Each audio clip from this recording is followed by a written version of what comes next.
Doctores, me encanta que haya esta buena vibra antes de comenzar y bueno, espero que la sigamos manteniendo en este seminario. Bueno, yo voy a dar inicio a este webinar que Amolca ha preparado. Bueno, primeramente me presento, yo soy Félix Suárez, editor en jefe de Editorial Amolca.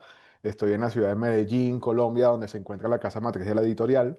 Y bueno, estaba más decir que estoy muy complacido de presentar este seminario con dos especialistas que son referencia en el ámbito de la cirugía plástica, no solamente en Iberoamérica, sino también en el mundo, y que hoy estarán a cargo de este espacio que hemos titulado Tuluá, de la publicación científica al futuro de la abdominoplastia, innovación quirúrgica y cambio de paradigmas en cirugía plástica.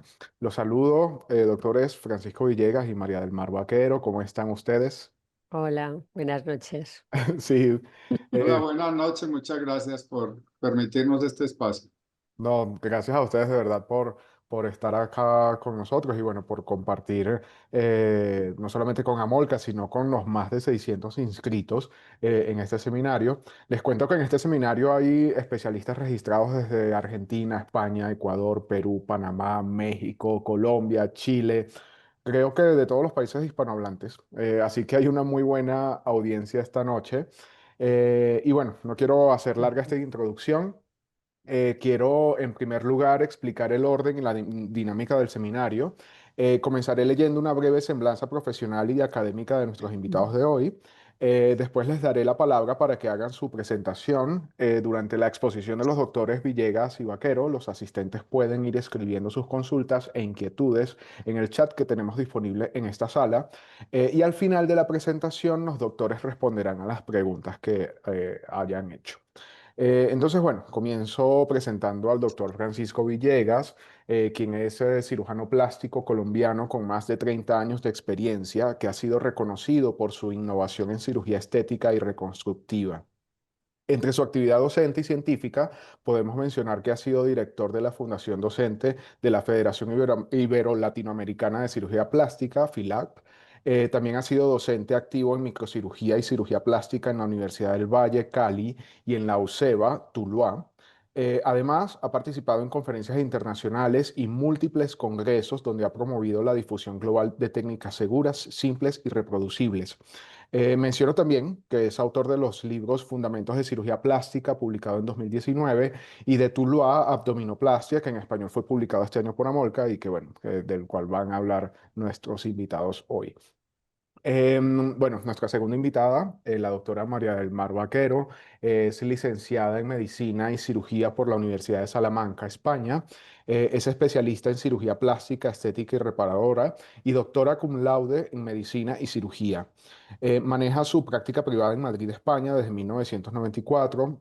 Ha sido directora seccional ibérica del Comité de Eventos Científicos de la FILAC, directora de los cursos de redacción científica de la FILAC desde 2014.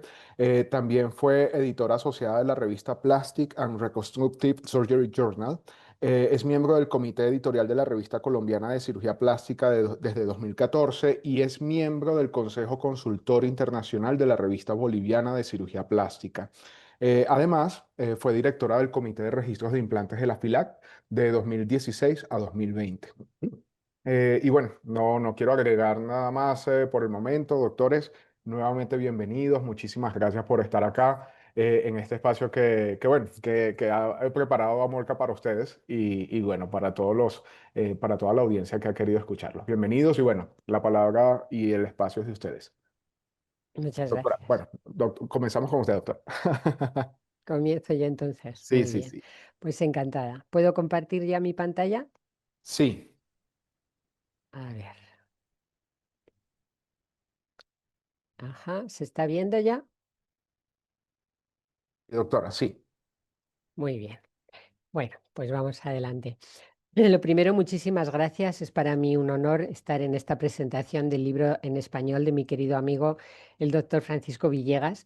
Y por supuesto, qué orgullo para una persona que dirige una revista que durante 50 años se ha dedicado a la publicación en español, el ver que una obra tan importante como la suya ha sido publicada, además de en inglés, también en español, y eso es para lo que estamos hoy aquí, para dar un poquito de relevancia al español en la publicación científica internacional en una comunidad ibero-latinoamericana que tenemos un idioma pujante y al que debemos dar realce.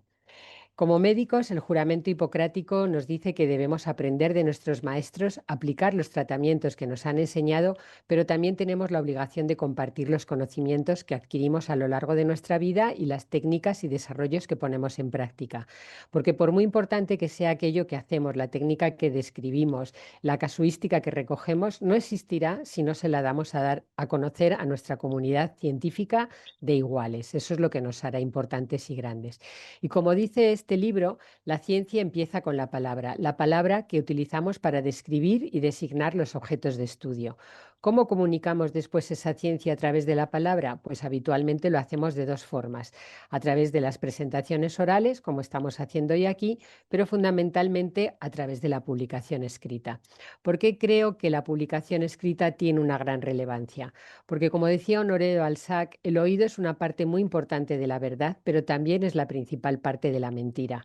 Y esto se refleja cuando cualquiera de nosotros hemos hecho una comunicación en un congreso y nos ha tocado esa hora mala de la siesta o la hora primera de la mañana después de la fiesta de inauguración y vemos caras de este tipo que nos están oyendo, pero no nos están escuchando con atención.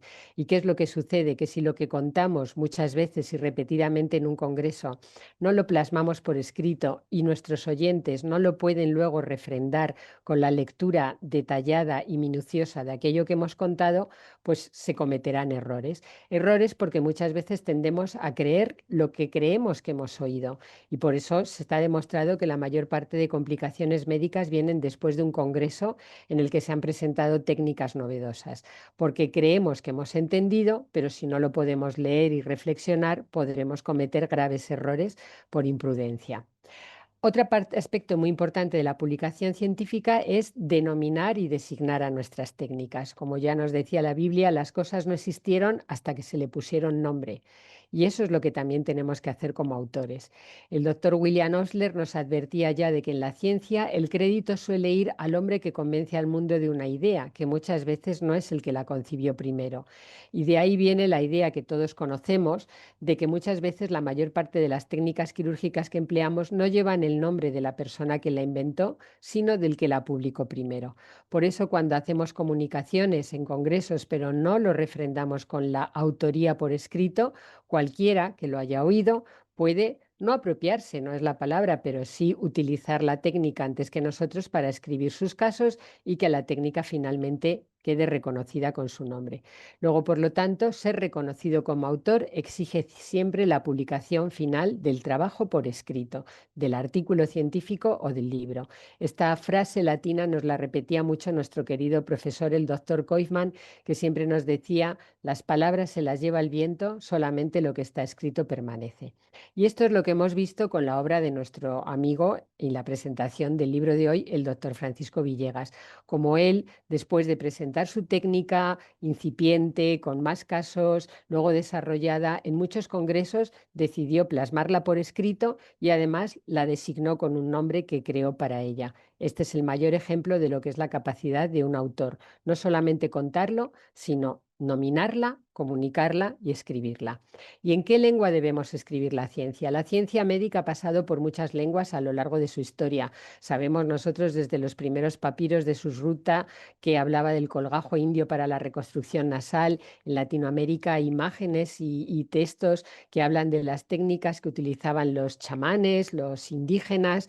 Todo esto está reflejado en la historia, pero es indudable que la ciencia y todo el conocimiento médico quedó plasmado durante una época en latín, de ahí todavía tenemos los conceptos de la anatomía que se siguen utilizando en latín, pero esto luego cambió mucho. Imagínense que en el año, cuando don Santiago Ramón y Cajal, el Premio Nobel de Medicina, recibió su premio Nobel, se decía que el médico que no hablara alemán no tendría ningún futuro en la comunicación científica internacional. ¿Y esto por qué era? Pues porque en aquel momento los mayores representantes de la neurología estaban en Alemania y Ramón y Cajal tuvo que aprender alemán para dar a conocer al mundo lo que estaba haciendo desde su región en España. Luego, por lo tanto, la ciencia ha ido cambiando de paradigma de idioma y evolucionando. Pero no vamos a negar que después de la Segunda Guerra Mundial lo que imperó fue el monolingüismo científico del inglés. El inglés, como el latín del siglo XX, es la lengua de la ciencia y eso no lo podemos negar. Nunca vamos a negar que sea importante el aprendizaje del inglés para nuestros más jóvenes profesionales y también para los más veteranos. Todos los hispanoparlantes debemos ser capaces de entender una presentación en inglés, de leer un texto en inglés o, como hemos visto recientemente en nuestro Congreso de Residentes de la Federación, cómo nuestros jóvenes eran capaces de levantarse y preguntar a los profesores americanos directamente en su idioma. O sea, esa capacidad la tenemos y es indiscutible. Pero no tenemos que hacer que el español sea una barrera para nuestra publicación, sino que tenemos que ser conscientes del poder de nuestra lengua y aprender a comunicar en ambos idiomas. ¿Por qué creemos que el español es una barrera para nosotros? Pues yo creo que porque estamos muy afectados por dos patologías. La primera, a la cual yo denomino la impactitis, que es esa obsesión por ver el factor de impacto como el único criterio de calidad de una publicación. Si no publico en una revista de alto factor de impacto, mi artículo no es importante. Y el factor de impacto no es más que un número, el número de citas que los artículos reciben en un periodo de tiempo. Es un número que inventó este señor, el señor Eugene Garfield, que además durante muchos años él mismo reconoció que no era perfecto para medir la calidad, medía la cantidad de citas y muchas veces hay muchos artículos que se han citado para ser criticados y eso contaba como factor de impacto. Pero como no había ninguna otra cosa mejor y ya existía, es lo que ha dominado el mundo de la ciencia durante muchos años. Actualmente esto ya no vale, porque Internet nos dio un nuevo mundo de comunicación de ciencia. La web, con la gratuidad de acceso, la rapidez de difusión, la liberación de contenidos. Cualquiera puede publicar y lo hace inmediatamente. Y eso ha hecho que hayan tenido que entrar otros medidores de factor de impacto que ya no son exclusivamente el de Thomson Reuters. Medidores que combinan algoritmos por los cuales ya no solamente importa la cantidad de citas que recibe un artículo, sino la calidad y la variedad de publicaciones que le citan. Y últimamente oímos hablar incluso de las altmétricas, los medidores que ya no solamente miden la ciencia publicada en revistas y libros, sino en redes sociales, fuentes de Internet, páginas web y que le dan calificación en función de la categoría de la publicación en la que están. Luego estamos en un mundo que cambia muy deprisa y por lo tanto para nosotros como editores y directores de revistas y de libros, ¿qué es lo más importante que vemos hoy en día? La continuidad en la publicación de un autor. El ejemplo nuevamente que nos da el doctor Villegas con su obra, de las comunicaciones orales que empezó presentando a los artículos escritos, los libros, siempre con la continuidad insistente en la técnica que él describió, sumando a otros autores que la practican y que la modifican a que se incorporen a su obra y presentándonos una continuidad editorial en un tema que le hace ser internacionalmente conocido. Y la otra patología yo la denomino la monolingüitis, que es ese delirio que nos hace creer que además solamente es bueno aquello que se publica en inglés. ¿Y qué es lo que nos sucede? Que nos acostumbramos a leer artículos, libros en inglés, pero hacemos una mala traducción. Convertimos nuestro español, que tiene una lengua y un vocabulario muy amplio, en un español traducido. Y a veces esas traducciones son erróneas, lo que en la literatura se llaman los falsos amigos, esas terminologías del inglés que parecen muy parecidas a una terminología en español, pero que no son correctas. Y esos errores se perpetúan, se repiten, se introducen en la ciencia y en la medicina un error de concepto puede llegar a ser grave. Y ese delirio también que nos da por crear terminología solamente en inglés y utilizar términos muy rimbombantes cuando todo tiene traducción. Y si no lo tiene, la debemos crear nuestra propia terminología. Y es lo que el doctor Villegas hizo dándole a su técnica un nombre en español y un nombre que además reflejaba la propia localidad donde él nació y donde él ejerce su práctica, haciendo un acrónimo súper curioso que ya es mundialmente conocido como es la técnica Tuluá. El español nos ofrece una vía de comunicación muy grande en el mundo. No tiene que quedar solamente como la lengua de la cultura, de la literatura, que eso es reconocido, sino que tiene que ser también la lengua de la ciencia, porque somos muchos los que hablamos este idioma en el mundo. Somos ya casi 600 millones de personas. Realmente el español es la segunda lengua a nivel internacional después del inglés, porque el chino es algo muy local, con lo cual, aunque sean muchos, no llega a la capacidad de difusión internacional del inglés y el español. Fíjense que está ya cuantificado que para el año 2050 el país con mayor número de hispanoparlantes a nivel mundial será Estados Unidos. Ahí tenemos una potencial de difusión enorme y podemos difundir, como digo, no solamente la lengua de la literatura, de la cultura y del arte, sino también la lengua de la ciencia. Hoy en día la potencialidad del español es muy grande. Incluso en Estados Unidos se considera que los bilingües tienen una mayor capacidad de salario, se están introduciendo mucho en el dominio de las cadenas de televisión y sabemos que el que tiene el poder en la prensa tiene el poder de comunicación. Luego, por lo tanto, debemos aprovechar eso. Y como nos dicen que el grado de penetración de una lengua como herramienta de difusión científica va unido al prestigio de la cultura científica de la cual es portadora, debemos en nuestra especialidad ser muy conscientes de que la cirugía plástica ibero-latinoamericana representa una gran comunidad científica de 22 países unidos por vínculos lingüísticos, culturales y científicos. Y digo culturales porque pensamos igual, nuestra manera de sentir y de comunicar en nuestro idioma es la misma, es mucho más fácil y entendible comunicarnos en nuestro propio idioma que en una lengua traducida. Con todo esto que les he dicho, ¿en qué lengua debemos publicar? Pues lo que siempre hemos defendido de nuestra revista es que también en español. No decimos en exclusiva, pero también en español. Puede ser nuestra primera publicación, puede servirnos para aprender el método porque utilizamos revistas locales o internacionales como es la nuestra, pero que nos van a ayudar más que una revista anglosajona que está recibiendo el texto en un idioma que no es el nativo de la persona que lo escribe y le va a crear problemas. Y sobre todo, algo muy importante, para darse a conocer. Nuevamente traigo el reflejo de lo que yo, en los años que conozco al doctor Villegas, he visto que ha sido su evolución.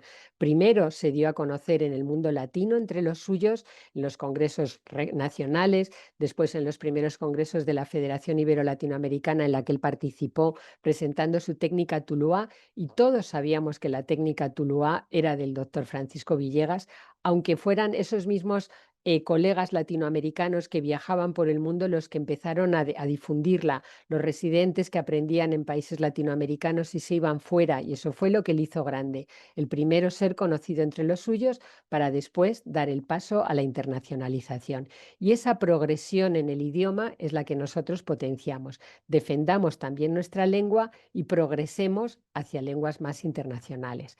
Así conocí yo al doctor Villegas cuando en un congreso, creo recordar, y él me corregirá, que fue precisamente en Medellín, donde durante un congreso de la Federación Ibero-Latinoamericana, cuando él se acercó a presentarme este libro, el manual que escribió para médicos, estudiantes de salud y otros profesionales, una obra súper completa, porque escribir un manual de cirugía plástica con conceptos básicos para que cualquier profesional de la salud lo pudiera utilizar, me parece una obra ingente. De ahí pasó luego a enviarnos su primer artículo a la Revista Ibero-Latinoamericana, donde nos presentó un algoritmo de trabajo para la recepción de estos pacientes con tortícolis congénita muy bonito y muy práctico, y después fue capaz de sacar una segunda edición de su manual, también en español, para seguir ayudando en esa capacidad de docencia de lo que es la cirugía plástica útil para cualquier profesional. De ahí dio el salto a las publicaciones internacionales, muy inteligente la labor colaborativa con otros colegas por el mundo que ya estaban implementando su técnica, porque eso ayudó a que realmente se le conociera en todas partes como el primero que la había descrito, y por supuesto también la compartió con nosotros en español, con una serie más amplia de casuística que publicó en esta revista y en muchas otras revistas nacionales y regionales del ámbito latinoamericano. Por supuesto, también participó con nosotros en nuestro primer curso de redacción científica internacional que hicimos hace ya un montón de años, en el 2014, cuando la Revista Colombiana de Cirugía Plástica cumplió su 25 aniversario, la Revista Ibero-Latinoamericana cumplía 40 años y unimos esos dos cumpleaños en Bogotá para hacer el primer curso de redacción científica apoyado por un montón de gente. Ahí ven caras que todos reconocerán, profesionales de la cirugía plástica, pero reconocidísimos autores en lengua española. El doctor Francisco Villegas nos presentó esa charla maravillosa que yo cuento en el prólogo, de cómo desde su pequeña primera localidad y su labor como médico rural, empezó a publicar en la Gaceta Regional de su localidad, cómo fue progresando hacia otras publicaciones nacionales, cómo dio luego el salto a las internacionales y fue un ejemplo de modestia y de evolución en la publicación científica que siempre agradezco porque fue una de las presentaciones más bonitas y más sinceras que yo he oído en cuanto a publicación. Y después han venido todos los demás cursos internacionales que hemos hecho en multitud de países del ámbito latinoamericano, ayudando a la gente que se inicia en el mundo de la publicación a dar los primeros pasos, conocer la estructura de la publicación científica, y esa ha sido nuestra labor, la defensa del español, que ha quedado reflejado en el último curso de redacción internacional que acabamos de hacer en el Congreso de Residentes de la Federación Ibero-Latinoamericana en Santo Domingo, donde queremos seguir preparando a las nuevas generaciones para que transformen en evidencia científica escrita en los próximos años de nuestra especialidad, que sigan el ejemplo de Francisco Villegas con su obra, que plasmó para el mundo internacional en inglés, pero que ahora ha querido devolver al mundo latino, que fue el primero que le conoció, en su propio idioma. Y seguir potenciando siempre la publicación científica en español, que tiene un valor.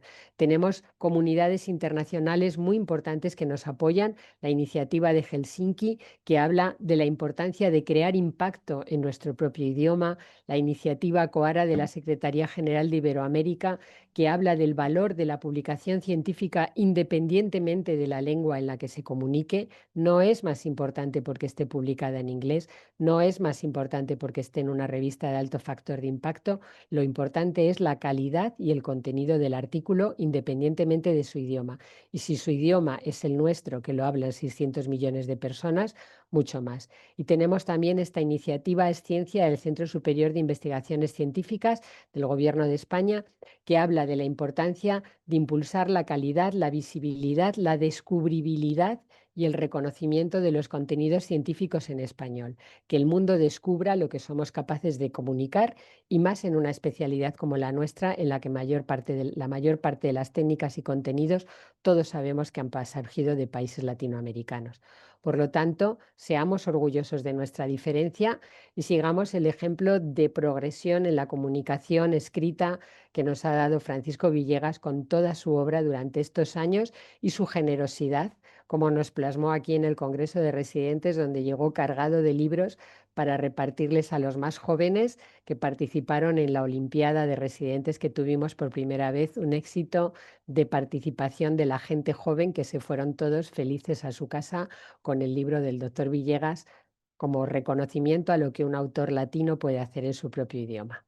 Muchas gracias por prestarme estos minutos para hablarles de lo que siempre ha sido la pasión de 50 años de nuestra revista, y espero que todos ustedes también se sientan orgullosos de seguir el ejemplo de Francisco Villegas y comunicar ciencia en su propio idioma. Muchas gracias a todos y felicidades, Francisco, y felicidades a la editorial Amolca por haber tomado esta iniciativa. Un orgullo. Muchas gracias. Muchísimas gracias, doctora María del Mar. Excelente, excelente y emotiva presentación. Creo que todas las personas que nos están oyendo en este momento le enviamos un aplauso virtual gigantesco y le agradecemos que esté despierta a estas horas de la mañana para usted, porque son las 2 de la mañana y 26 minutos. Va a tener un día martes bastante largo, pero la verdad que eso se aprecia con más corazón y mucho sentimiento que estemos compartiendo aquí entre Ibero, Latinoamérica, toda esta capacidad de expresión en nuestra lengua nativa. Bueno, muchísimas gracias a ti, Francisco, por darnos esta obra y por estos minutos. Da igual la hora, para mí sabes que es un orgullo presentar tu libro y es un orgullo siempre hablar de la ciencia en español. Muchas gracias. Muchísimas gracias.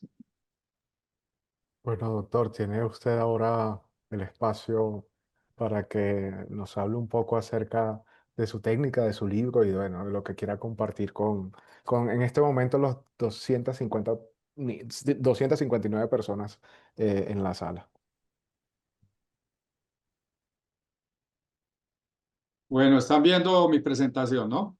Sí, doctor. Bueno, a las 250 personas que están conectadas en este momento, les agradezco enormemente que hayan aceptado la invitación para vernos hoy aquí.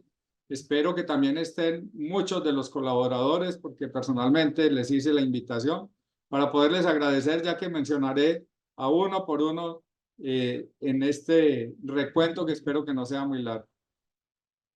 Espero tenerlos suficientemente entretenidos y contarles que comenzamos con la idea de hacer una abdominoplastia más sencilla, más efectiva, más segura y que tuviera buenos resultados en el 2005.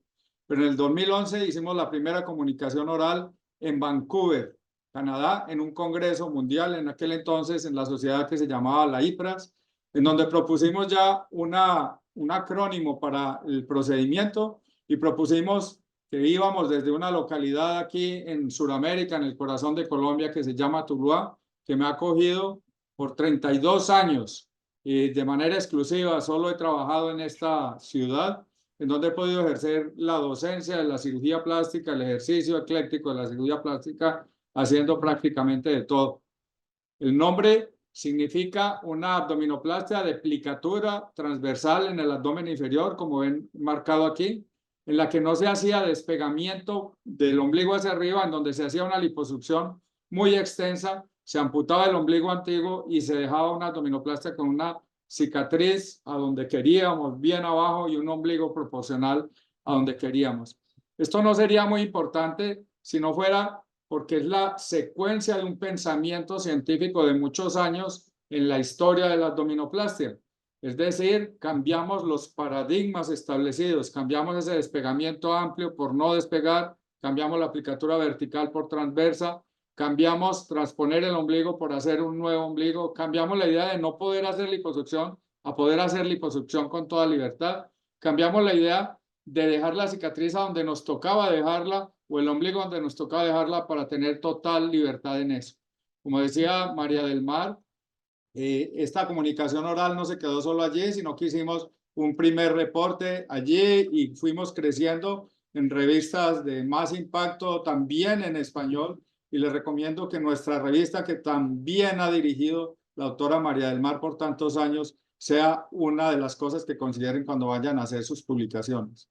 Aliarse con personas que consideran que tu idea es importante, valió la pena, y estos 10 autores de distintos países de Ibero, Latinoamérica y uno de Egipto, pudimos reunir la experiencia de 72 cirujanos para recolectar 845 casos y hacer la primera publicación seria en donde reportamos todos los datos demográficos, complicaciones y demás de lo que era la abdominoplastia tubular. De manera personal pude llegar a journals de alto prestigio como el Aesthetic Surgery Journal en los Estados Unidos, llegué a muchos libros como este libro de Ramón Vila Rovira, que ya van a ver quién es, Osvaldo Saldaña, que todos conocen, el libro de texto de la Sociedad Brasileña de Cirugía Plástica, varios libros de Springer y un libro de abdominoplastia que es un libro clave que está editado por el doctor Fabio Najas, Mauro Deos, Carlos Webel, Marcelo Maíno y la profesora Lidia Massaco Ferreira de Brasil.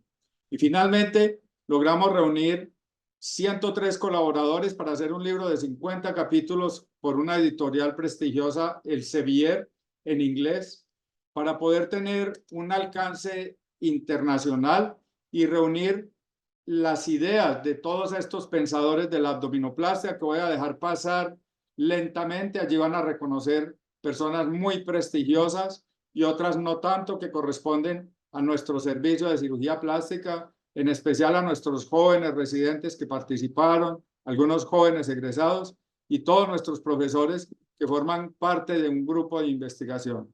Todas estas personas son grandes amigos personales que respondían mis correos, que respondían mis llamadas para hacer una publicación que tomó varios años reunirlos, reunir todos esos conceptos, reunir sus fotografías y hacer un proceso de edición bastante complejo.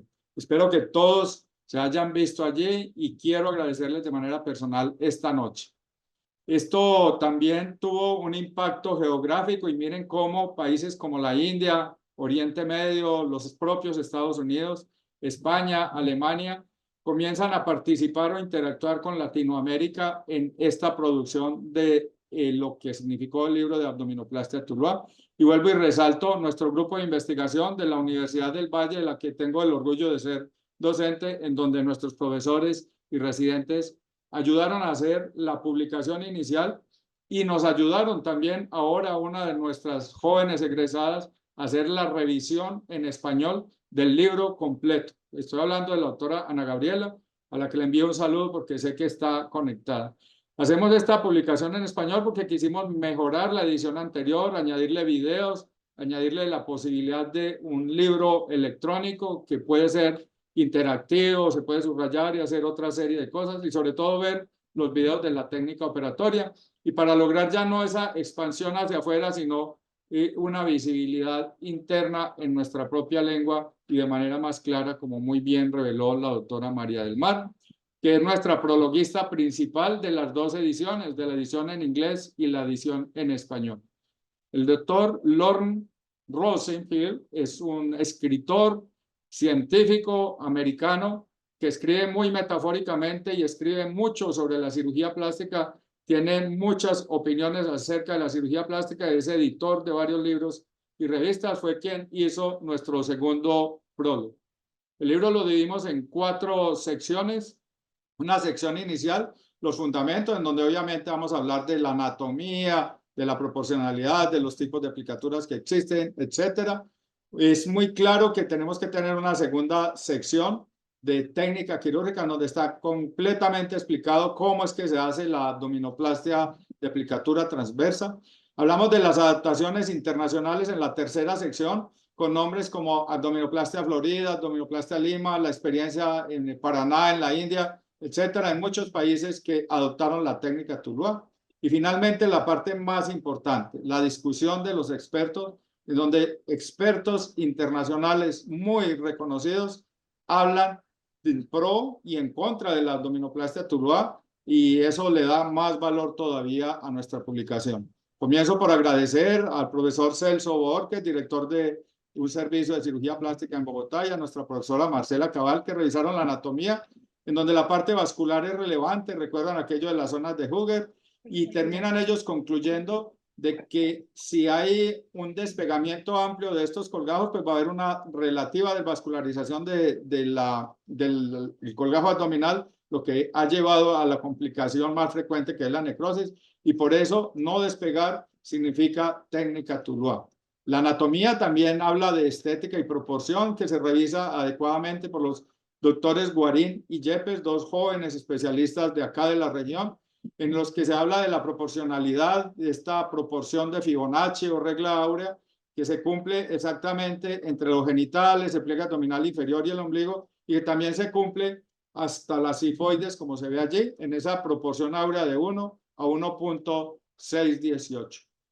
Inicialmente nos tocaba dejar la cicatriz donde llegara el colgajo, y por eso veíamos estas cicatrices en tienda de campaña, así levantadas, cicatrices muy cercanas al ombligo, cicatrices que dejaban un monte de Venus muy grande, muy prominente, con vellos, dejando casi un área genital difícil de ocultar. Esto nos motivó a pensar en que podíamos ubicar cicatrices más abajo y dejar ombligos donde quisiéramos, no donde tocara. Miren este ombligo donde quedó a solo 5 centímetros de la cicatriz, y esto desde el punto de vista de proporcionalidad y de estética pues no es tan aceptable como sería si el ombligo estuviera un poco más arriba por acá donde lo dibujamos.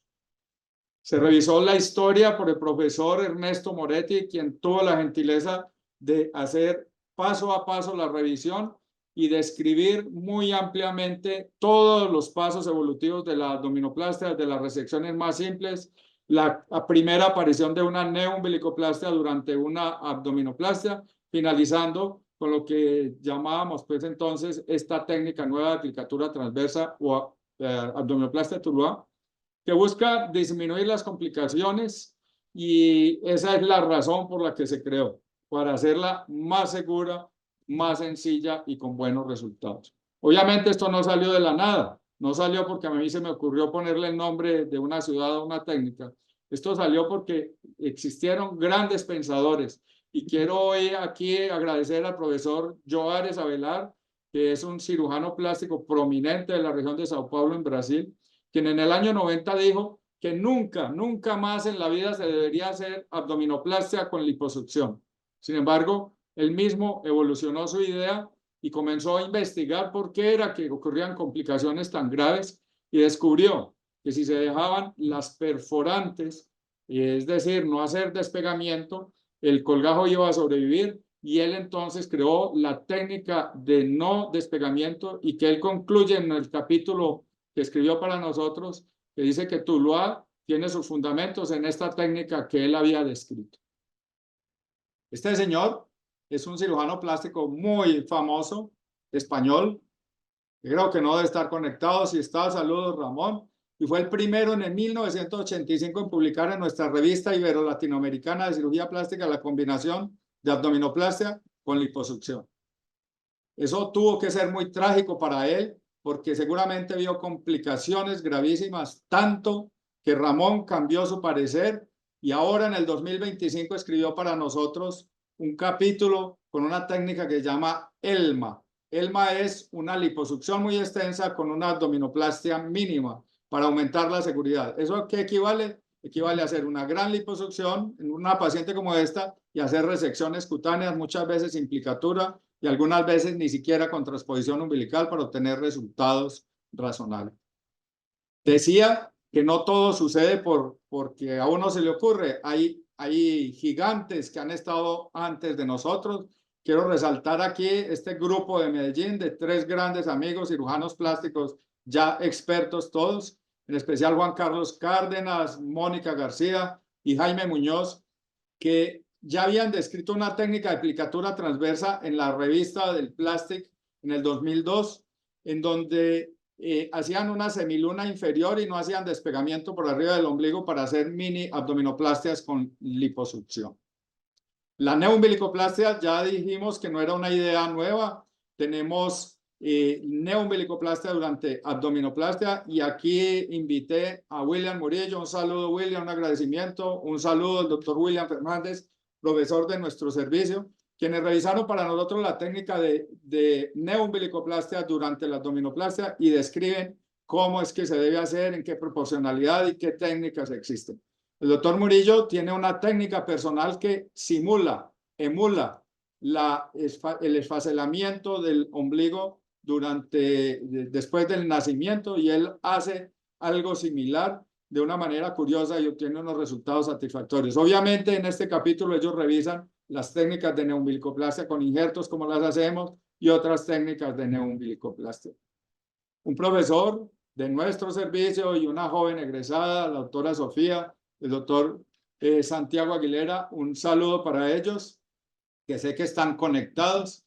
Revisaron las complicaciones de la abdominoplastia, porque la abdominoplastia sigue teniendo complicaciones, en especial cuando se hacen grandes despegamientos y liposucciones, y cuando se hace esta necrosis triangular típica del ombligo hacia abajo.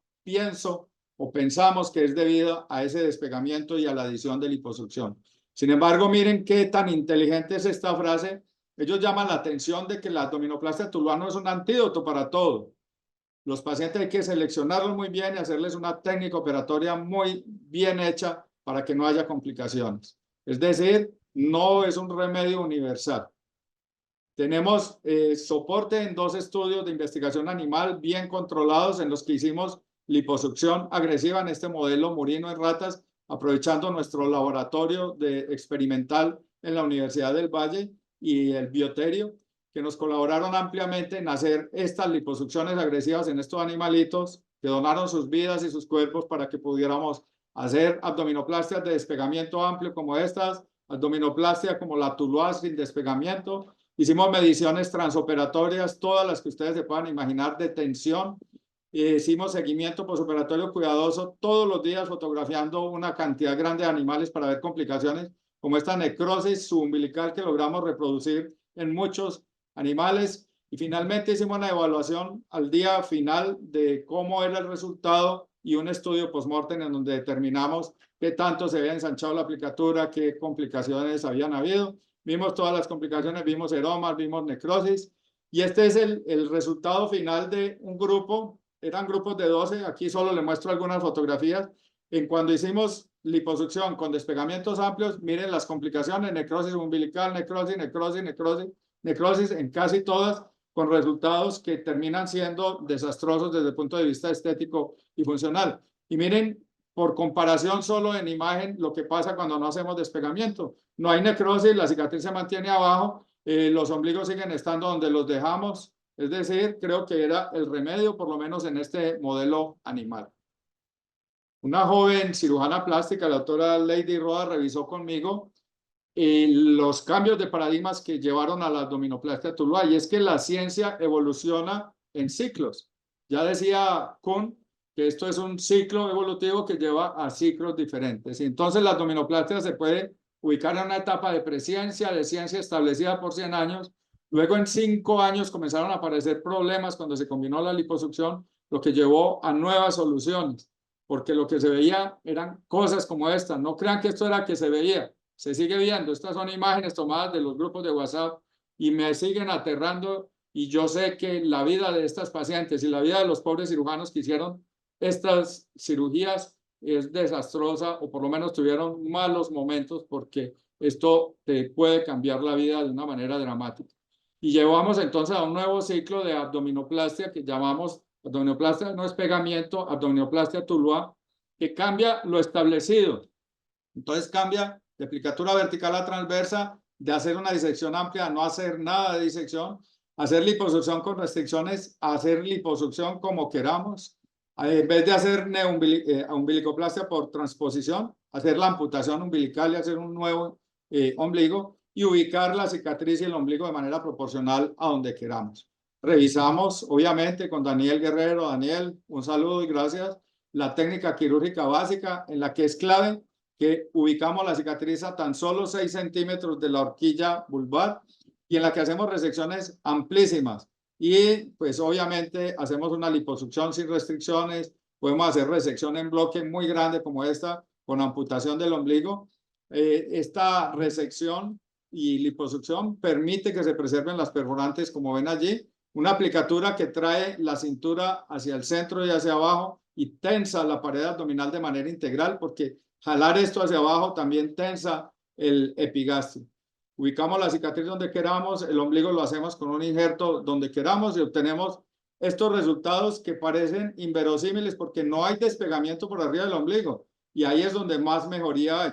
Miren la proporcionalidad entre la ubicación de la cicatriz y del ombligo. Miren la facilidad con que se cierra esto y la simplicidad de la técnica, que corrige integralmente la laxitud de la pared abdominal. Esto es un antes y un después, y miren cómo ese abdomen está rectificado, plano, y está con un resultado estético bastante agradable.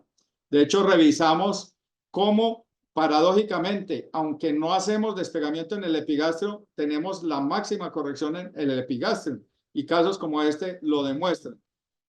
Contrario a lo que me pasaba antes, estos son casos de la época anterior al 2005, cuando hacía la técnica de Saldaña, también un grande amigo que ojalá pueda estar conectado en este momento, porque lo voy a mencionar varias veces. Cuando hacemos el Saldaña, miren lo que pasa. Se nos vienen los tejidos hacia la línea media, y estos son casos todos míos en los que yo no quedé satisfecho, aunque algunas pacientes quedaron satisfechas, porque ocurrió un fenómeno de acercamiento de los tejidos hacia la línea media, que damos llamar ahora efecto domo, que se ve como un bulto en algunos casos, en otros como una depresión allí.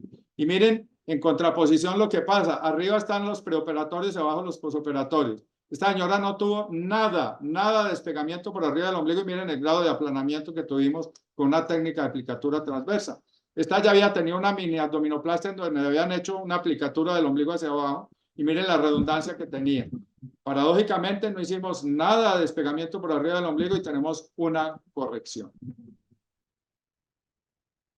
Sofía de nuevo hicimos la revisión de la hernia y la abdominoplastia. Hacer hernia umbilical durante abdominoplastia es un lío bastante grande. Sin embargo, con la Tuluá es bastante sencillo. Simplemente amputamos el ombligo, cerramos la hernia, hacemos la aplicatura y ubicamos la cicatriz donde queramos, en hombres, en mujeres, y es aplicable a todas las hernias que estén en la línea media por abajo del ombligo, hernias de Spiegel también si se quisiera, eventraciones, y sobre todo para hernias umbilicales. La técnica, por la facilidad de acercar los tejidos, es útil en pacientes que ya hayan tenido una abdominoplastia previa, como me manifestó mi amigo Javier Vera de Argentina. Saludos, Javier. y que revisamos nosotros con la doctora Angélica Franco, que recién se graduó el día de el viernes pasado. La doctora Franco es ahora una nueva cirujana plástica muy bien formada en nuestro servicio, en donde revisamos casos como este. Miren, esta paciente ya había tenido una abdominoplastia y una necrosis umbilical, y miren cómo una aplicatura transversa con liposucción nos permite obtener una corrección integral. De República Dominicana, el doctor Rodrigo Escobar Jaramillo nos presentó un caso de abdominoplastia que tuvo esta complicación y que se le atribuyó a que tenía una incisión subcostal. Esto deja una zona de penumbra aquí desvascularizada, claramente demostrable. En cambio, si hacemos una Tuluá, pues no vamos a tener despegamiento y no vamos a tener que hacer esta cicatriz vertical que involucre la resección. Por ejemplo, en una flor de lis, y miren el caso convertido a una abdominoplastia Tuluá y cómo redistribuimos los tejidos sin necesidad de hacer flor de lis y manteniendo la vitalidad por debajo de la incisión. Tenemos muchos casos de estos ya presentes allí. Un profesor, el doctor Álvaro Villegas, y una de nuestras residentes estrella, la doctora Ana Gabriela Cabezas, que vuelvo y le agradezco, fue la que revisó el español de esta publicación. Un saludo a Ana Gabriela y un agradecimiento especial. Nos dimos cuenta que la abdominoplastia Tuluá permite resecar más tejidos de lo que puede hacer una abdominoplastia convencional. Y aquí está la prueba. Hicimos la aplicatura transversa y miren, hasta donde habitualmente se hace la resección, nosotros pudimos resecar como 5 centímetros más. Y aquí hay un caso clínico en el que la paciente, este es el ombligo, tiene una cicatriz por arriba del ombligo, quiere que se le reseque, pero también quiere que se mantenga la incisión inferior. Y miren cómo lo logramos con una aplicatura transversa que nos va a permitir acercar esos tejidos y obtener esta corrección integral con esa sobre resección. Y siempre nos preguntan, ¿y qué pasa cuando hay diastasis? Bueno, estas dos jóvenes doctoras, la doctora Patricia y María Camila González, nos dicen que cuando hay diastasis de esta índole, pues nosotros lo que hacemos es una aplicatura vertical junto con una aplicatura transversa, sumando las ventajas de las dos, porque la transversa nos permite acercar los tejidos, mientras que la aplicatura vertical nos permitió además corregir la diastasis y la laxitud. El hecho de no despegar el colgajo y poderle hacer liposucción sin restricción nos llevó a pensar más allá, y con Ricardo Babaitis revisamos el tema de la posibilidad de hacer alta definición durante abdominoplastia, y de hecho presentamos varios casos y artículos al respecto, ya que si no despegamos podemos maltratar ese colgajo, aún dejarlo así de apretado en el posoperatorio sin mucho temor, para obtener resultados tan bonitos como este que está mostrando Ricardo acá. De igual manera, llamé de nuevo a Ricardo y a mis amigos, porque estamos convencidos que durante la abdominoplastia se puede hacer también injertos de grasa, y revisamos con Emanuel, con Danila y con Viaro, que son los precursores de esto de poner injertos en los músculos del aparato abdominal. Un saludo y agradecimiento para todos ellos. Durante la abdominoplastia Tuluá es perfectamente posible hacer eso y obtener este tipo de resultados. Llamo la atención sobre este caso de Viaro, el autor de la técnica de U-Graft, que es un caso que ya tenía abdominoplastia. Miren donde les quedó la cicatriz y miren la falta de definición. Él logró con una abdominoplastia Tuluá y con injertos de grasa engrosar esos músculos para que se vieran marcados, y logró disminuir o bajar la cicatriz de manera significativa. No todos los casos son para hacer una resección completa del ombligo hasta el pubis. Y Alberto Caldeira de Río nos habla de resecciones subumbilicales, resecciones menos completas que las que vienen hasta el ombligo. Él los llama midi abdominoplastias, en los que hace una neumbilicoplastia más arriba y cierra el ombligo que ha descendido abajo, logrando resultados bastante satisfactorios, aunque aquí en Colombia preferimos quizás la cicatriz un poquito más alta para no dejar esta cicatriz intermedia. César, que está conectado, César, amigazo colombiano que trabaja en Brasil por más de 30 años.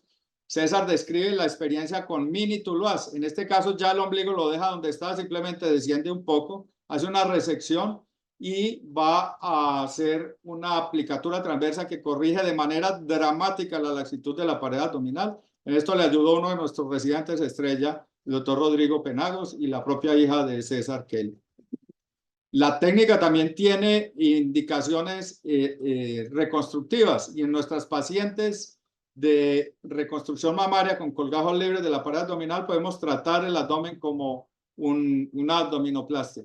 Este grupo de doctoras prestigiosas, microcirujanas que hacen reconstrucción mamaria en Cali, todas egresadas de nuestro servicio, pueden hablar de resultados como estos en los que se puede hacer liposucción, dejar cicatrices bajas, dejar un nuevo ombligo y dejar colgajos bastante adelgazados. Lo propio cuando hacemos la técnica en 2 estados, lo que llamamos hemibanco o banco abdominal. Entonces hacemos un primer tiempo una reconstrucción, un segundo tiempo la otra reconstrucción y luego hacemos un tratamiento de abdominoplastia tulular para ese abdomen. Y miren cómo una cicatriz que estaba a 13 centímetros, miren, 13 centímetros de los genitales, va a terminar estando a 5 o 6 con una técnica de aplicatura transversal. Surgen dudas, siempre hay grandes interrogantes. ¿Qué pasa si una paciente con una abdominoplastia tulular queda en embarazo? ¿Será que esta aplicatura que vamos a hacer aquí tan masiva del ombligo hacia abajo permitirá que se desarrolle un embarazo? ¿Será que la aplicatura se va a desbaratar, esto se va a estallar este abdomen? Y tuvimos esta paciente que muy precozmente después de la cirugía de abdominoplastia tulular tuvo un embarazo. Obviamente el ombligo se ve terrible porque se ve aplanado, es un injerto con una cicatriz horrible, la cicatriz se ascendió un poco. Sin embargo, miren lo que pasó. Bueno, lo publicamos con José Daniel, mi sobrino, es el capítulo 27 y esto es lo que pasó. La paciente unos meses después sigue teniendo su abdomen plano, tiene su cicatriz abdominal baja y un resultado con una umbilicoplastia bastante razonable, soportado con estos hallazgos radiológicos que siguen demostrando la presencia de la aplicatura, que muestran diastasis, pero casi que esto es una prueba de que no siempre corregir la diastasis es necesario, porque la paciente, miren, tiene el ombligo y todo bien, a pesar de tener una diastasis de 34 milímetros, .4. Y observen cómo en esta reconstrucción tridimensional la pared se ve allí con su aplicatura. No podíamos dejar por fuera los genitales externos con 2 cirujanas plásticas de nuestro servicio que hablan de los genitales externos durante la abdominoplastia, y es que la abdominoplastia tiene muchos beneficios en los genitales externos que también a su vez pueden ser manipulados quirúrgicamente. Los pacientes trasplantados son pacientes que se quedan casi siempre por fuera de la cirugía estética. Revisamos el tema, revisamos las indicaciones y las precauciones que hay que tener para un paciente trasplantado poderle hacer una cirugía estética. Y tenemos una paciente desafortunada como esta, que tiene trasplante renal, pero tiene parálisis sectoriales de la pared abdominal, tiene cicatrices y que nadie se le va a medir a hacer una abdominoplastia, pero dada la valentía de la autora y digamos la simplicidad de la técnica, logró hacer una abdominoplastia tulular en una paciente con un trasplante renal, le hizo liposucción, le hizo aplicatura, le hizo todo. Un saludo para los autores de ese capítulo. Este señor que ustedes ven aquí es un prestigiosísimo cirujano plástico que escribió uno de los artículos más importantes de la cirugía plástica moderna, que se llama La separación de componentes abdominales. Y ya ustedes saben de quién se trata, se llama Óscar Ramírez. Óscar Ramírez me dijo que había escrito o que tenía una técnica bastante similar a la abdominoplastia tulular, que él la llamaba Florida porque es el sitio donde ejerce. Y eso tiene también su acrónimo, del cual llamo la atención de que lo hace con el paciente despierto bajo sedación, siguiendo los lineamientos de un experto y los reglamentos que hay que hacer en Estados Unidos para poderlo hacer. Él preserva las perforantes, hace liposucción de 360 grados y obtiene este tipo de resultados.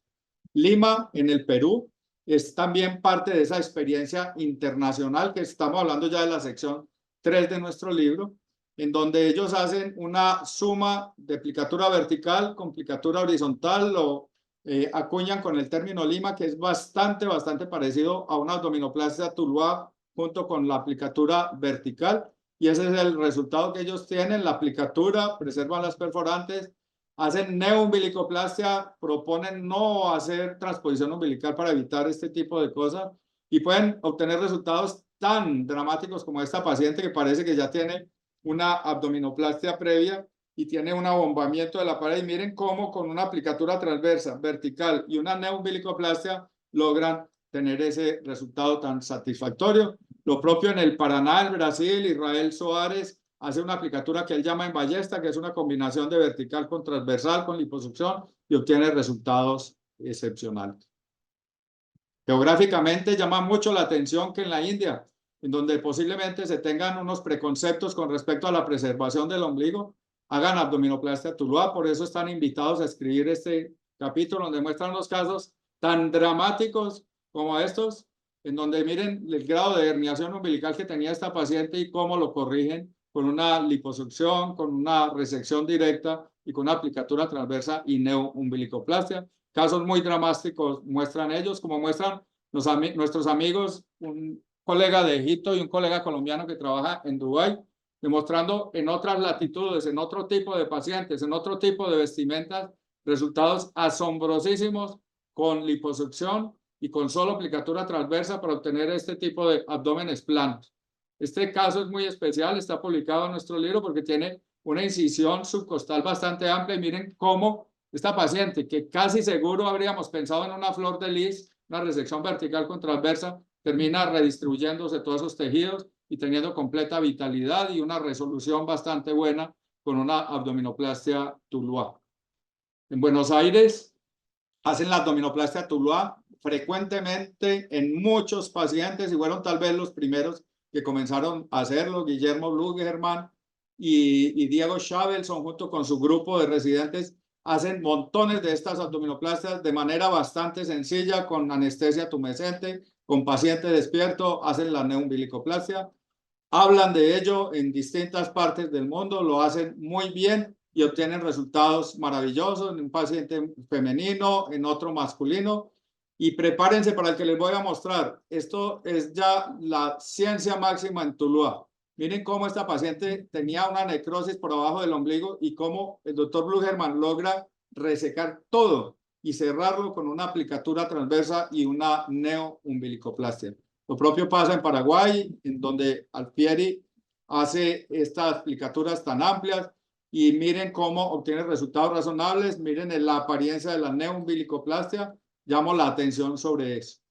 La doctora Gisela Ponte sigue el legado de su padre y el profesor Ronaldo, que hacía la abdominoplastia que él llamaba en bloque, y ella lo aplica a la abdominoplastia Tuluá y a distintos tipos de resecciones y de aplicaturas, y lo aplica a la enseñanza allá en Niterói, en Brasil, cerca a Río de Janeiro. Miren la apariencia de los nuevos ombligos, que tiene esa forma característica no invertida con un injerto de piel y la ubicación baja de la cicatriz, haciendo esta resección en bloque como ella lo hace, como lo hacen también nuestros amigos, padre e hijo, en Mar de Plata, que pueden hacer liposucciones tan agresivas como esto, resecciones tan amplias como esto. Y de nuevo llamo la atención a la corrección integral de la laxitud de la pared y a la ubicación del ombligo con una cicatriz muy abajo. Viene la parte más interesante, espero que no estén muy cansados, ya vamos a acabar. Es la parte del debate de la abdominoplastia Tuluá, porque una idea nueva que pretende cambiar lo que estaba establecido por 100 años es bastante difícil que sea aceptada, y hay muchos pensadores que creen que podría no ser así. En los 100 artículos más citados en abdominoplastia, en este análisis bibliométrico, se habla de una persona, se llama Fabio Najas, que es el autor más prolífico en abdominoplastia, quien en esos 100 artículos tiene 8. Fabio Najas es quien arranca nuestra cuarta sección, hablando de abdominoplastia Tuluá, debatiéndola, cuestionándola, y eso le da pues un poco de valor al libro. Nosotros hemos tenido la oportunidad de debatir esto en muchos simposios. Allí está el propio Fabio, está el doctor Dick Richter, está Ali, está Alfredo Hoyos, está el profesor Carlos Weber, todos hablando de abdominoplastia Tuluá y cuáles ventajas o desventajas podría tener. Debatimos esto en ese capítulo con Fabio Najas, y definitivamente la Tuluá preserva las perforantes como se muestran allí. La Tuluá disminuye la tensión y el espacio muerto para el cierre. La Tuluá disminuye la cintura. La Tuluá es permanente en el tiempo, como demostramos en estas imágenes. La Tuluá mejora el epigastrio con este ejemplo y otros experimentos que hicimos. Y la Tuluá deja muy buenos ombligos y en una proporción en la que nosotros queramos. Así que la conclusión de Fabio Najas es que la Tuluá podría estar indicada en muchos casos y menciona las ventajas de no despegar, de la lógica científica, de preservar las perforantes, de disminuir la tensión, y sigue pensando que es mala para corregir la diastasis, pero yo pienso que no siempre hay que corregir la diastasis. Esta imagen es una imagen del Circo del Sol, que podemos utilizar como una metáfora de belleza y seguridad. Si uno de estos artistas llegara a caer, siempre habrá una malla y no deberá caer porque hay una lista de chequeo exhaustiva previa. Asimismo, utilizando esta metáfora, nuestro prologuista, el doctor Lon Rosenfield, escribe el capítulo 40, equiparando la abdominoplastia Tuluá al Circo del Sol, como algo bello, seguro, como un antídoto contra los efectos maléficos de la abdominoplastia. Y el propio doctor Rosenfield, que es el autor de la blefaroplastia pinch, que es quitar el pedacito allí después de resecar la grasa, hace también abdominoplastia pinch. Entonces esta paciente tiene una liposucción y una resección sin transposición umbilical y obtiene resultados que pueden ser bastante llamativos. Alan Matarazzo, una autoridad de la abdominoplastia, habla en el 2025 del estado del arte, y le subrayo el estado del arte porque vuelve a hablar de lo mismo. Habla de que la anatomía vascular del abdomen, que es así de intrincada, cuando nosotros levantamos el colgajo, la circulación ya va a quedar solamente por aquí, por colaterales, y hay unas zonas que él dice que no se deben liposuccionar, esas zonas rojas. Estamos hablando del 2025, señores. O sea, todavía para él, en el estado del arte de la abdominoplastia, no se debería hacer liposucción en esa zona. Y pone este caso en nuestro libro. Y miren el antes y el después. Yo voy a tomarme el atrevimiento de manera crítica de mostrar aquí algo que yo estoy viendo, y es que al hacer la aplicatura hacia la línea media, se me formó o se le formó al doctor Matarazzo un bulto por arriba del ombligo que llamamos efecto domo, y llamo la atención de que la cicatriz todavía sigue siendo muy visible. Esta paciente, seguramente, si se le hiciera liposucción agresiva, si se le hiciera una aplicatura masiva, podríamos tener un resultado mucho más satisfactorio. En la experiencia internacional y en los grandes autores, llamé a Alfredo Donabella de Belo Horizonte en Brasil, que es un experto en abdominoplastia posbariátrica, y en un caso como este, casi seguro todos nosotros pensaríamos que es necesario hacer una flor de lis, inclusive con la neumbilicoplastia que propuso él de esos colgajos. Y miren cómo el propio Alfredo cambia de parecer y termina haciendo una abdominoplastia Tuluá que permitió la redistribución de esos tejidos y hacer un resultado bastante satisfactorio. Estos son detalles de cómo él lo hace, de cómo hace la neumbilicoplastia y de cómo evitó la flor de lis. Para evitar la flor de lis, este grupo de expertos de Pittsburgh, que son los mismos de la escala de Pittsburgh de la posbariátrica, el doctor Dennis Hurwitz y su asistente, que ahora es el que quedó con su trabajo, el doctor Armando Dávila, hablan de flancoplastia. Es una resección posterior que no me gusta mucho porque deja una cicatriz terrible, pero que evita la flor de lis y que puede combinarse muy bien con la abdominoplastia Tuluá. Ellos tienen varias publicaciones al respecto. Alfredo Hoyos, conocidísimo por su liposucción alta definición, piensa que se puede combinar muy bien con abdominoplastia Tuluá, y es más, piensa que la abdominoplastia Tuluá es mucho más segura, da unos detalles de técnica y la utiliza como cirugía de rescate cuando ve que el colgajo está como sufriendo mucho y deja para hacer el ombligo en un segundo tiempo, como en este caso, obteniendo resultados maravillosos de alta definición utilizando Tuluá HD. Este libro ya se los había mostrado. Este señor se llama Alberto Di Giuseppe, es de Springer y tiene muchos autores. Ahí tenemos un capítulo de abdominoplastia Tuluá. El doctor Di Giuseppe me devolvió el favor de escribir un capítulo para mi libro y habla de desafiar a la abdominoplastia y quizás complementarla. Es decir, él piensa que si utiliza técnicas de retracción cutánea y de resección agresiva de grasa, pudo evitar la abdominoplastia en esta paciente. En nuestro caso, aquí en Colombia, esta paciente, por lo menos si fuera de mi consulta, se mostraría muy insatisfecha con el resultado, como esta también que muestra el doctor en el capítulo que escribió en nuestro libro. O cuando hace la abdominoplastia también hace liposucción base, y este es el tipo de resultados que él puede mostrar que pudieran ser también obtenibles con la abdominoplastia Tuluá, con la ventaja de no tener este ombligo transpuesto y de tener una cicatriz por acá mucho más abajo si hubiéramos hecho la aplicatura transversal. Una de las personas que yo pensé que podría ser un detractor de la abdominoplastia tulular. El profesor Saldaña termina combinando la aplicatura vertical con la transversal y haciendo una técnica que él llama tuluaña y que describe en este capítulo 46. Y así es como él lo hace y estos son los resultados que puede obtener. El profesor Webel de Porto Alegre en el Brasil. Disculpen que me esté prolongando un poquito, pero ya vamos a acabar. Este profesor hacía la abdominoplastia haciendo la incisión arriba del ombligo y bajando el colgajo. Y donde podía llegar con el colgajo era donde hacía la segunda incisión de resección. Es decir, esto lo llamó el pull down, lo que llamaba planas best over pants.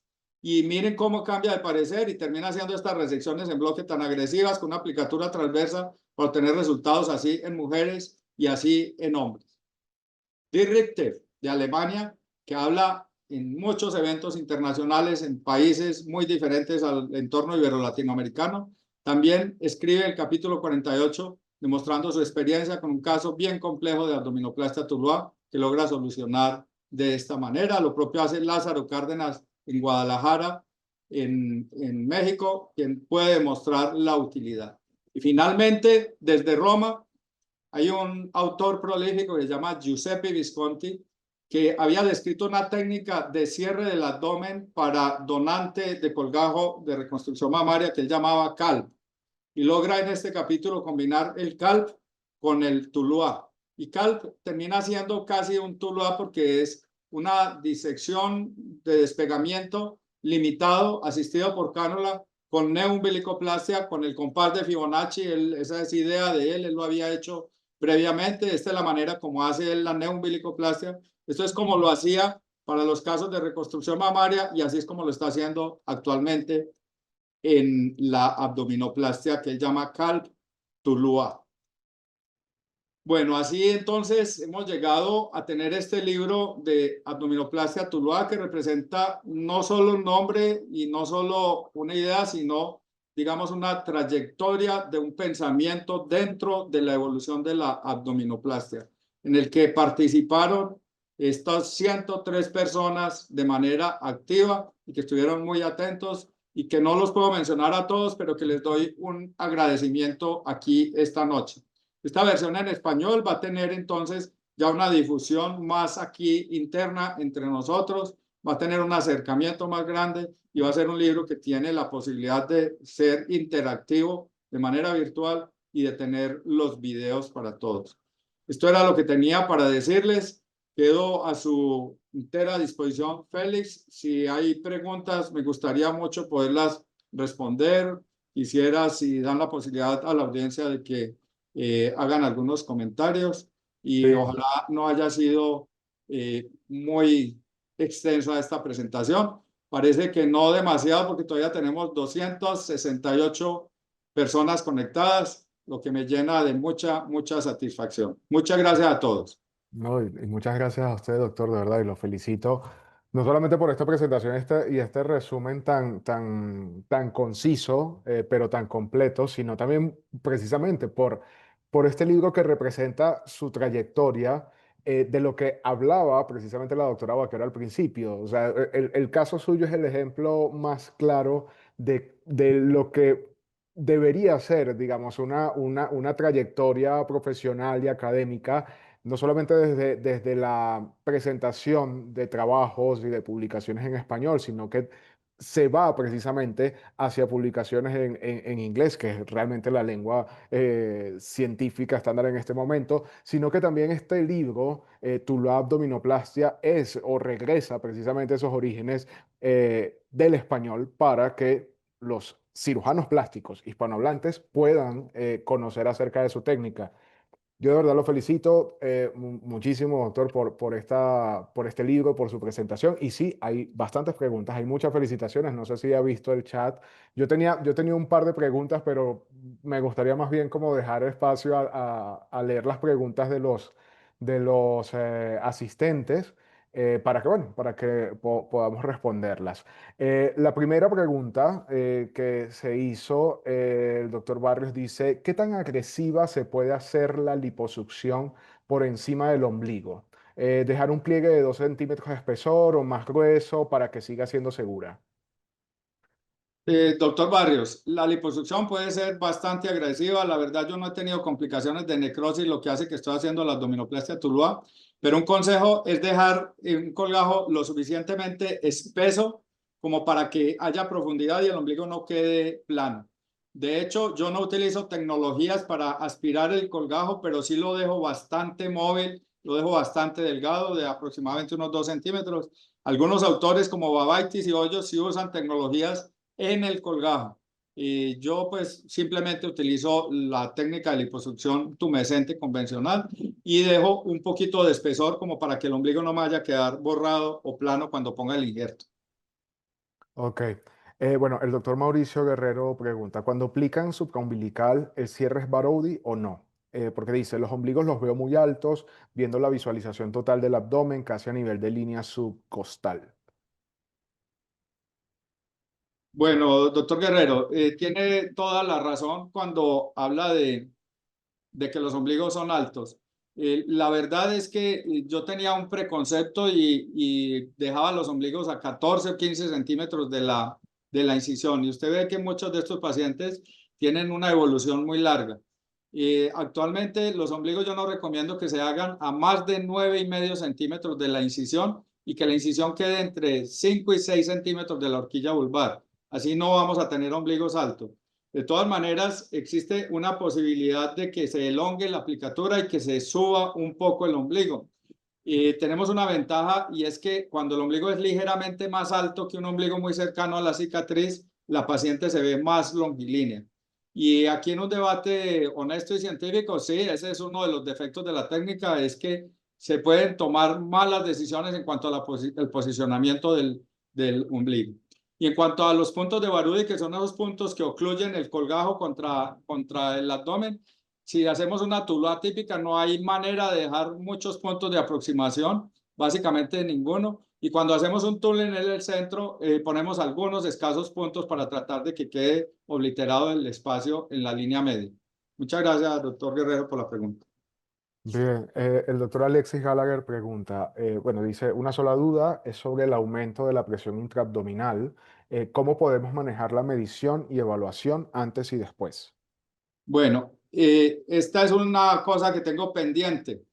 Medir la presión intraabdominal, que se puede medir con un catéter intravesical o inclusive con un catéter intraperitoneal, y la presión pulmonar también se puede medir durante la abdominoplastia. Yo le puedo decir clínicamente que no he tenido que deshacer nunca una aplicatura transversa por aumento de la presión intraabdominal, y le puedo decir que no he tenido un síndrome compartimental abdominal. Es toda la experiencia que tengo.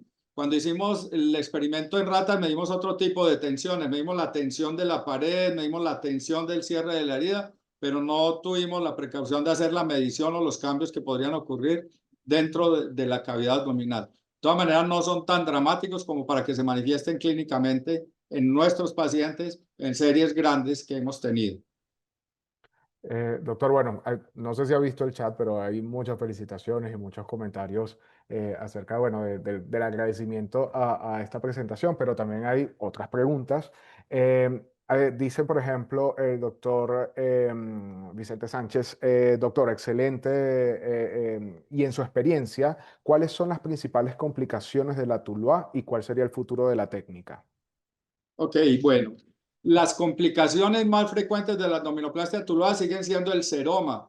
A pesar de que cerramos el espacio, como hacemos una liposucción muy agresiva, normalmente y hasta por ahí en un 10%, a veces hasta el 12% de grupos grandes de pacientes hemos visto seromas, en especial en las partes laterales de las incisiones. Esa es la principal complicación.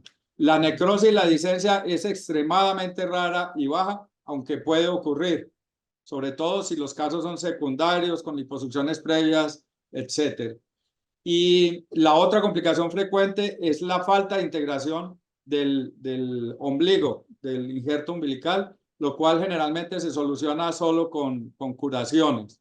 Y digamos que en cuanto a resultados, sí, lo que dijimos previamente, de que el ombligo puede estar posicionado muy arriba, muy abajo o inclusive lateralizado, lo cual he visto en varias circunstancias hechas por mí, bien medidas, todo, pero finalmente cuando veo a la paciente después, el ombligo no me quedó exactamente donde quería. Es una, digamos, una falla de la técnica, pero nos ha ayudado mucho el compás de Fibonacci, medir varias veces, preguntar a varias personas durante el acto operatorio cómo hacer. Doctor, José Silva pregunta su opinión acerca del uso de drenajes, cuánto tiempo, uso de vendajes, fajas. Ok, yo prefiero usar drenajes, utilizo un drenaje a succión que aquí en Colombia llamamos Hemovac. Son dos drenes que ya exteriorizo por la propia herida y los dejo allí entre 5 y 7 días. Mis pacientes todas tienen compresión elástica con faja desde el mismo día de la cirugía. Si bien autores como el doctor Najas dicen que esto es deletérea para la circulación intraabdominal porque disminuye el flujo de la vena cava y aumenta la retención venosa en miembros inferiores, lo que podría eventualmente llevar a tromboembolismo pulmonar. Yo he visto que los pacientes que llevan una faja elástica en la zona de la faja tienen menos equimosis y pienso que es más confortable para el paciente. Esta faja la cambiamos diario y la usamos por lo menos por unos 4 meses. Yo pienso que tiene efectos benéficos en la cicatrización, en la acumulación de líquidos, facilita la movilidad de los pacientes y demás. Hay una autora, los autores de Buenos Aires y la autora de la India no utilizan para nada drenajes y utilizan una serie de estrategias que para ellos funcionan. Para mí es más cómodo tener los drenajes, sobre todo en los primeros días. Doctor, otra pregunta de Darol Huerta. ¿Cuál es el límite de cantidad de grasa a aspirar? Bueno, eso no es dependiente de la técnica, tú lo haces, doctor Bernardo. De todas maneras, usted entenderá que una persona de la edad mía piensa fácilmente que debemos estar limitados en el volumen de liposucción. Yo no les recomendaría que hicieran grandes liposucciones de grandes volúmenes. Yo prefiero estar alrededor de los 4 litros, máximo por allí en un 10% del peso corporal en casos muy excepcionales y siempre vigilando pues el hemograma y la reposición de líquidos, monitoreo de diuresis, de presión arterial y con pacientes hospitalizados. En resumen, prefiero no operar pacientes con índice de masa corporal de más de 30 y no hacer liposucciones de más de 4 litros. Infiltraciones tumescentes si las hago grandes, normalmente es súper húmeda, es decir, infiltro 6 litros fácilmente de solución tumescente, 7 litros y liposucciones ojalá por debajo de los 4 litros, es lo que yo prefiero, doctor Huertas. El doctor José Brockman, doctor, bueno, no sé si tenga más tiempo. Hay muchas preguntas, no sé si lo ha visto, pero hay muchísimas preguntas. Me gustaría dar espacio a la mayor cantidad posible, pero bueno, también depende de su tiempo, doctor. Pero voy a Yo aprovechar. no tengo inconveniente y mientras la audiencia esté interesada, creo que Ah, todavía bueno, tenemos bastante audiencia, podemos responder. buenísimo. Entonces, el doctor José Brockman pregunta, ¿dónde encontramos el compás? Bueno, es una buena pregunta. Yo en internet lo miré y lo vi. Tiene que ser un compás que tenga por lo menos 30 centímetros de longitud y pedí una docena no sé, a una empresa checa. Y ya aquí les hice poner ahí el nombre mío, pero eso se consigue fácil en el internet. Igual no lo necesitan. Se puede hacer simplemente teniendo esa mente de la proporcionalidad de 1 a 1.618. Ok. El doctor Francisco Xavier Méndez dice, excelente presentación y muy buena técnica, la utilizo siempre. Quisiera saber a qué altura de la horquilla vaginal lo deja el ombligo y si después de la abdominoplastia tuluar y lipoescultura utiliza faja posquirúrgica inmediata. Bueno, listo. La faja sí la utilizo y como la incisión queda a 6 centímetros de la horquilla vulvar y de la incisión al ombligo hay 9 centímetros, entonces la respuesta es, si van a medir desde la horquilla vulvar, sería 15 centímetros, máximo 15 y medio, no más porque entonces ya se va muy arriba el ombligo, después cuando la paciente se estire y cuando se elongue un poco el colgajo, etcétera. La doctora Ana Erazo pregunta, ¿qué técnica usa para neoumbilicoplastia? Bueno, ¿vieron? Incisión en U invertida, injerto de piel. Hay muchos que hacen otras técnicas, pero les mostré muchas fotos a propósito de pacientes de otros países, de otras áreas que la hacen con el injerto de piel y quedan bastante bonitos. Quedan una U invertida con un fondito un poquito más oscuro. Bien, el doctor Rafael pregunta, en los bordes laterales de la aplicatura, ¿en qué dirección traen tracción los puntos? ¿Dirige el músculo oblicuo externo hacia medial? Exacto. Entonces, muy bien, doctor Rafael. La idea es que puedes tomar con una pinza de Alice exactamente esa parte del borde inferior del músculo oblicuo externo y lo llevas hacia abajo y hacia el centro y ves cómo inmediatamente la cintura disminuye como 2 centímetros. Y ahí es donde lo vas a fijar. Ahí yo pongo los puntos iniciales con un polipropilene de calibre 0. Hemos hecho mediciones intraoperatorias de esto y hay una disminución franca y estadísticamente significativa de la cintura cuando hacemos la aplicatura en este sentido. Doctor, el doctor Calixto Arada pregunta, dice primero, felicidades por su presentación de la técnica Tuluá, y pregunta, ¿qué anchura en la línea media es la aplicatura transversa? Bueno, inicialmente era 14 centímetros, es decir, era desde el ombligo hasta el pubis, lo que daba. Actualmente yo prefiero flejar la mesa operatoria y hacer una maniobra de presión sobre la pared abdominal, como que hundo allí un poquito, hundo y determino. Entonces ya no la hago tan ambiciosa, 14 centímetros, no es necesario. Pueden ser 9, pueden ser 8 y amplia todo lo que dé hasta un poquito más allá de las espinas ilíacas anterosuperiores, es decir, queda de 30 por 10, 30 por 9, 30 por 14 en algunos casos. Y muy importante, en un 10% de las veces está acompañada de una disección hacia arriba por un túnel para corregir también la diastasis. 10%, no en todos los casos como en la abdominoplasta Lima o en la tuluaña o en otras, en la del crossbow de Soares, que hacen ese despegamiento en todos los casos. Yo solamente lo recomiendo en los casos que sea absolutamente necesario. Bien, el doctor Luis Marshall pregunta, ¿qué posibilidad existe de asistir presencialmente a una cirugía? Desde que, es decir, yo no tengo un curso especial para hacerlo ni nada, sería una visita de amigos y claro, me pueden contactar y desde que tengamos la oportunidad y haya aquí la opción logística, lo podemos hacer.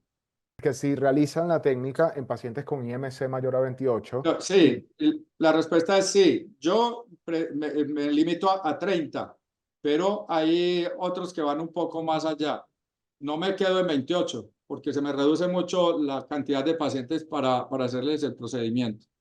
ok, ¿y han notado mayor tasa de complicaciones a Sí, medida? mientras tenemos en ese estudio 845 pacientes que no los operé yo, sino que los operó un grupo muy grande de cirujanos. Uno de los factores de complicación es el índice de masa corporal mayor de 30. El otro es el tabaquismo y el otro es la edad mayor de 60. Si se juntan esos tres factores, todos los pacientes tienen una predicción de complicación del 100%, si se juntan los tres. Y cada uno por separado da una posibilidad bastante alta de complicación. Entonces, si el paciente tiene más de 30, pues yo prefiero no operarlo. Ok, doctor, voy a leer un par de preguntas más, y cerramos con ello la sesión. Bueno, el doctor Jorge Marcos pregunta, ¿ha tenido casos en que los colgajos no llegan para un cierre adecuado? ¿Cómo podemos determinar en qué casos podemos utilizar y cuándo no utilizar Tuluá? Bueno, Jorge Marcos es el autor de Lima. Muchas gracias, Jorge, por toda su buena voluntad y por habernos escrito ese capítulo y por todas las enseñanzas que nos da en nuestra Federación Ibero-Latinoamericana de Cirugía Plástica. Yo creo que esto se vuelve un poco intuitivo. Entonces, hay pacientes de casos secundarios que son muy difíciles. Entonces, en esos casos, yo simplemente no hago la resección en bloque como propone la doctora Gisela Pontes, sino que hago una resección, digamos, progresiva. Y en algunos casos podría llegar hasta hacer un cierre con una pequeña T invertida. Creo que recuerdo tal vez un solo caso en el que he tenido que hacer ese cierre con T invertida. Otro truco que he podido hacer, Jorge, es dejar la resección del pubis para lo último. Es decir, primero la dejo a 10 centímetros, por decir algo, de la horquilla vulvar, y luego a medida que veo que el colgajo avanza, voy resecando. Y trato por todos los medios, lo más posible, de que la cicatriz me quede a solo 6 centímetros de la horquilla vulvar. Entonces, como hay casos tan complejos, casos secundarios, casos en que ya ha habido liposucciones previas, cirugías previas, abdominoplastias, mini abdominoplastias, yo no tendría una respuesta exacta, aparte de la malicia indígena que usted y yo tenemos de tocar, palpar y aún en el intraoperatorio uno mover y ver. Lo cierto es que la aplicatura transversa acerca mucho los tejidos y permite hacer resecciones mayores de lo que permitiría cualquier otra técnica en la que no hagas esa aplicatura que arrastra hacia abajo los tejidos y disminuye la tensión. Doctor, Guille Romero pregunta, ¿ha tenido que utilizar usted mallas de polipropileno en pacientes con hernias umbilicales o eventraciones infraumbilicales grandes? ¿Qué opinión tiene con el uso de mallas? Bueno, yo no la he podido utilizar y yo creo que es una de las ventajas de la abdominoplastia tuluá y en el cierre de los donantes de DIEP, es que al hacer un doblez sobre el mismo defecto, pues como que se fortalece. Si hacemos una aplicatura horizontal del ombligo hacia abajo, yo creo que no queda mucho espacio para poner una malla, entonces yo no la usaría. Y si se usara adentro de la vaina de los rectos, eso produciría un doblez allí que va a terminar erosionando o molestando. La verdad no utilizo mallas, no la he tenido que utilizar nunca en ningún caso, pero estamos hablando de abdominoplastias que son más del ámbito estético que de pacientes con eventraciones o con otros problemas mayores donde sí hay que necesariamente utilizar las mallas. Bien, doctor. Bueno, yo quisiera de nuevo agradecer su tiempo y esta presentación que usted pues ha... realmente me siento muy complacido, bueno, de haber participado en la edición en español de su obra, que además tiene, digamos, con respecto a la edición en inglés, está complementada con los videos que usted muy gentilmente quiso pues aportar a este libro, ¿no? Quería, bueno, también agradecer a la doctora Vaquero, no sé si esté por allí todavía, pero realmente, bueno, agradezco Sí, muchísimo aquí estoy. sí, doctora, de verdad, agradecidísimo por este aporte. Yo espero bueno, que haya de parte de los asistentes una mayor comprensión y una mayor aceptación acerca de cuán importante es el conocimiento de la escritura, del género discursivo, no solamente para hacerse conocer entre especialistas, sino también, pues, precisamente para difundir todo el conocimiento que en español. Sí, no, bueno, yo realmente me disculpo con quienes tenían varias preguntas. Yo quería, bueno, ya finalizar acá la presentación. No sé si el doctor Villegas quisiera hacer o aportar alguna. Bueno, el que está hablando es un gran amigo que es el doctor Pedro eh, Verdugo, Juan Pedro. Juan Pedro, un saludo. El doctor Verdugo es un cirujano que ha desarrollado una técnica de despegamiento muy amplio y que hace una aplicatura vertical muy amplia para hacer gran acinturamiento de los pacientes, algunas veces acompañado de resección costal. El doctor Verdugo piensa que el colgajo despegado de manera anatómica y al que se le hace una resección solo en el plano profundo mantiene la circulación. Él tiene excelentes resultados. Es una técnica que va exactamente en el pensamiento contrario al que va la técnica de abdominoplastia tuluá, pero también es un concepto válido que admiro y respeto. Con Juan Pedro hemos podido compartir muchas veces, hemos visto mutuamente nuestra cirugía, nuestras presentaciones y un saludo muy especial, doctor Verdugo. Bien, bien, doctor. Bueno, no sé si usted, doctor Villegas, quisiera dar unas palabras finales antes de despedirnos. Bueno, yo no quiero extenderme más, todavía tenemos más de 200 personas conectadas, solo quiero agradecer a todos los que estuvieron conectados, agradecer el interés de la editorial en que esto se presente, muy especialmente a la autora María del Mar Vaquero por estar conectada hasta estas horas. Ella es para mí una persona muy representativa en la cirugía plástica, en la publicación científica en español y todo lo que nos ha enseñado a varias generaciones de cirujanos plásticos en Ibero-Latinoamérica. Vale la pena tenerlo en cuenta y agradecerlo hoy aquí.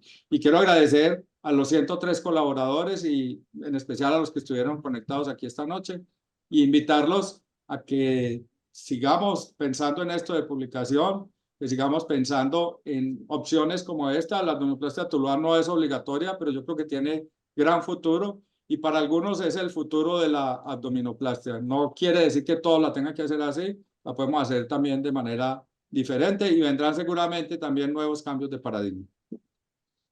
Bien, bien. Bueno, yo entonces me despido de parte de la editorial Amolca, agradecido una vez más por haber compartido con nosotros este espacio. A los asistentes les digo, no solamente agradezco la participación y la asistencia a este seminario, también les digo que hay una oferta disponible para obtener el libro Tulo Abdominoplastia. Pueden tener detalles a través del código QR que está en pantalla. La promoción varía en cada país y es una oferta exclusiva vía atención directa por WhatsApp y válida por 48 horas. Entonces, bueno, yo de parte de Amolca me despido y bueno, agradecidísimo realmente por este espacio. Hasta luego. Chao, chao. Chao, muchísimas gracias a todos. Hasta luego, doctora María. Que esté muy bien.